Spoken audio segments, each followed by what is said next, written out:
treating everyone the same, whether you're like a girl, boy, age difference. You should like just be treated the same.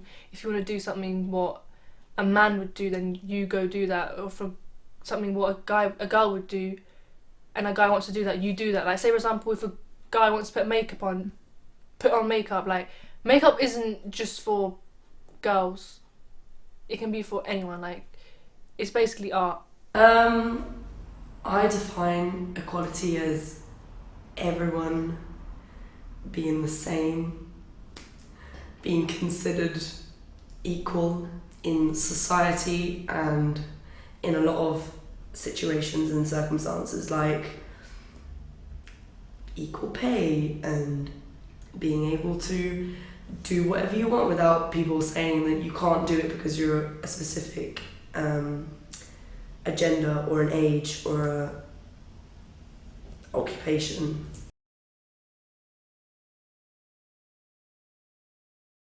I think the problem there is now is that it's very deep rooted, because it's always like it's been there throughout history. So I think the way to get rid of it in the future would be to unpick the layers that are already there, and obviously that will take time. So I feel like no, there is a possibility there's not going to be sexism forever, and I hope there isn't. I think it will be a part of society. It might not always be a society part of society in the United Kingdom, but I think in a lot of areas of the world, sexism will always be, I personally think it will always be present, because certain countries haven't adapted to the Western ways. But over time, I think in the United Kingdom, I think, as everyone is starting to just accept that things are going to be different and not how they were back in, the olden times, we should be able to kind of abolish it, but it won't always be present in a lot of circumstances. But I think it's not always going to be completely gone rid of in a lot of countries and a lot of religions, aspects in life, ways of life. I think just a lot of people are I think traditions in a lot of countries stop people from abolishing sexism as a whole. So yeah. Sexism will like always be around in the future, because it's been like, it was there before, like back in the old days, like 100 years ago, it was still there, but it was like really bad. I think there are people are still like trying to change it. Like they'll do like speeches about it and like make like websites and stuff for it. So do you think if we have more if of we that, had more of that and more people trying to stand up for ourselves and like talk to like more individuals, because it comes like from younger people, like younger generations. Like if we were to teach kids about it, they wouldn't be as sexist.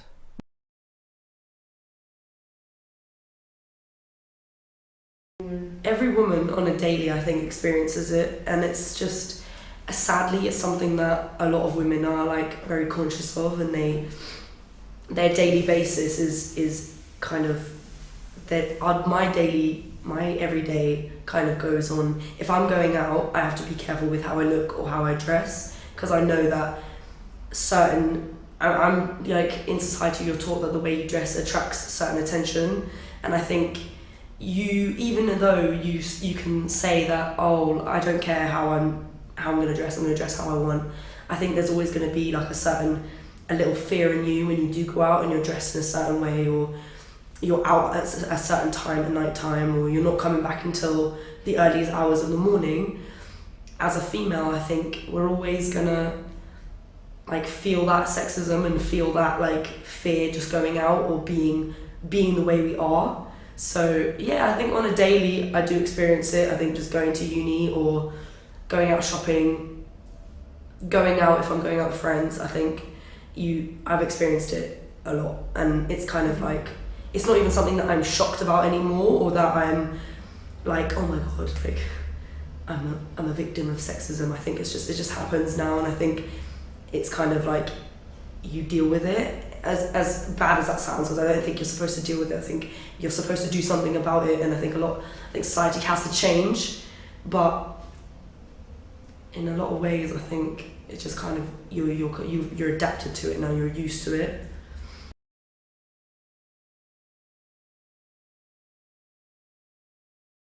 I've never had, like, me personally, I've never had an extreme, like, direct situation where I've been in the circumstances of experienced sexism. But just like in general conversation, I feel like a lot of change comes from when you educate the younger generation. So even just in my own household, I will tell my brother, and he's actually a feminist, I'm very proud to say, because I taught him right. If something comes up, I'll be like, no, this isn't right, because, you know, that's not fair and that's not how it should be. I've stood up to sexism in ways of having kind of debates and arguing with like specific people. For example, I think family members that aren't as modern or aren't as used to it. I think the only way that you can kind of, if someone doesn't want to listen to you and if someone doesn't want to remove their traditional ways, no matter what you say, that can't really stop them or abolish it completely or kind of back it away or stop people from thinking a certain way, because if it's in their head, they're going to think what they want, and they're going to be stubborn and they're going to keep their traditional non-westernized way. But I think the best thing that anyone can do right now to kind of stop it is just to speak up and not feel like you have to keep quiet or listen to what people are saying or listen to a certain rule being put on you. Like, for example, I don't know, where I'm from, a lot of Albanian girls are kind of, they don't feel like they can go out and their brothers can, or their male relatives can. I think if you know that you are going to be in a safe environment, you're going to be with people that you trust, I think speaking up and kind of saying like, I think just making it known that you are against it in whatever circumstance, in whatever position that you are in, is the best way forward, because someone is going to listen. I think in our generation, people are going to listen. Maybe not in the older generation, maybe not our grandparents or even our parents aren't going to understand it, but I think working together and our generation working together and creating campaigns and creating, like, I don't know, just speaking up, not letting our generation fall into the older generation's ways.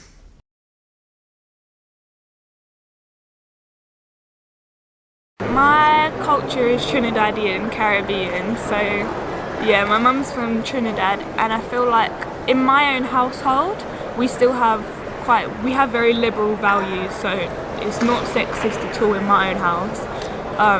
Well, sometimes actually, because I have my brother, he kind of gets away with things that I don't, but that might just be because he's the favourite, I don't know. But in Trinidadian culture, I feel like there's definitely a bit more sexism than in the UK, because I don't really know why that is, but it's just small things that still exist. So there's small like phrases that will go about like, oh, that's a man's job to do, or there's even a beer advert that I remember when I was there in the summer, and it was like, this is a man's beer, and obviously you can't really say that, you can't have that in an advert in the UK, but there it's kind of just, nobody's making a fuss about it, so it still exists. I'm from Albania, and sexism is like really bad, not really bad there, but people still look at sexism and like, because the females in Albania, they'll be like staying at home, cooking, looking after the kids, not doing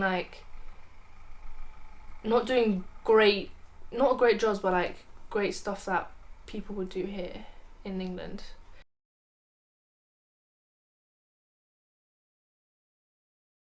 I look up to my mum. Princess Nokia is like such an inspiration. She's a New York rapper. She raps about like feminism because she's had a hard experience herself, and she just honestly, like, I'm so glad I started listening to her music and all that stuff, because she's just so, like, she makes me happy. It's good to see like a role model like this is actually present, because she really is just empowering for all women, and it's really nice to see. A strong female role model. I think, as cliche as it probably sounds, I think my mum is a strong female role model in my life. I think as a woman, she's gone through so much, and I think a lot of women do. I'm not saying it's just like my mum is the one that is the only person that goes through these things, but in life, you know, a lot of Albanian women are put through a lot of struggles with dealing with certain situations, people, experiences in life, sort of struggles. And I think she's inspired me because she's very strong. I think whatever she's been put through, she can kind of just keep her head up and go through it and deal with it. And I think not let it show that it's affected her, and still show that she is that strong woman and kind of getting by it, not listening to other people. I think if she wants to do something, she will do it, and if she wants to believe something, she will believe it. And it's worked in like a lot. Like growing up, I never felt like my mother has stopped me from being who I want to be, dressing how I want to dressing how I want to dress, doing my makeup a certain way, or going out even. She's never stopped me. She's always said, if you're careful, if you're with the right people, if you have like your own sense of, if you're sensible and if you know what you're doing and if you respect yourself, then that's all that matters.